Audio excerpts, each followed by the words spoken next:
রাজ্য সরকার নেশামুক্ত ত্রিপুরা গড়ার ডাক দিলেও বন্ধ করতে পারছে না গাঁজা চাষ। রাজ্যের বিভিন্ন প্রান্ত থেকে পাচারের সময় ধরা পড়ছে শ কেজিতে লক্ষ লক্ষ টাকার গাঁজা। বৃহস্পতিবার চুরাইবাড়ি থানার পুলিশ প্রায় 40 লক্ষ টাকার গাঁজা আটক করেছে। মুখ্যমন্ত্রীর নেশামুক্ত ত্রিপুরা গঠনের স্বপ্ন অধরাই থেকে যাচ্ছে। কোনোভাবেই রাজ্য পুলিশ প্রশাসন বন্ধ করতে পারছে না গাঁজা চাষ। বৃহস্পতিবার সকাল আনুমানিক 11:30 নাগাদ এক খালি লরির গোপন কুঠুরি থেকে 263 কেজি গাঁজা উদ্ধার করে চুরাইবাড়ি থানার পুলিশ। সঙ্গে গ্রেফতার করা হয় লরি চালক নারায়ণ চন্দ্র সরকারকে। জানা গেছে এই বিপুল পরিমাণে গাঁজা আগরতলা থেকে গৌহাটির দিকে নিয়ে যাওয়া হচ্ছিল।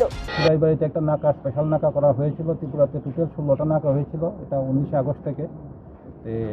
এখানে আমরা রেগুলার অ্যাচিভমেন্ট হচ্ছে। আজকে 11টা থেকে আমরা একটা NL01A G5879 একটা গাড়ি, সেই গাড়িটাকে ডিটেইন করি। সেই গাড়িটার থেকে আপনাদের সামনে, এবং এখানে এক্সিকিউটিভ ম্যাজিস্ট্রেটও ছিলেন, একজন টিচারও আছেন এখানে লোকাল, ওনাদের সামনে আমরা গাড়িটা থেকে তল্লাশি করে টোটাল 263 কেজি গাঁজা পাওয়া গেছে, যেটা কালোবাজারের মূল্য প্রায় 40 লক্ষ টাকা। এই গাড়ির যে ড্রাইভার আছে নারায়ণ চন্দ্র সরকার, যার বাড়ি আগরতলাতে, তাকে অ্যারেস্ট করা হয়েছে। ইনিশিয়ালি যেটা পাওয়া গেছে, গাড়িটা আগরতলার দিকে আসছিল, এটা গুয়াহাটির দিকে যাচ্ছিল। Bureau report, news now, Agartala.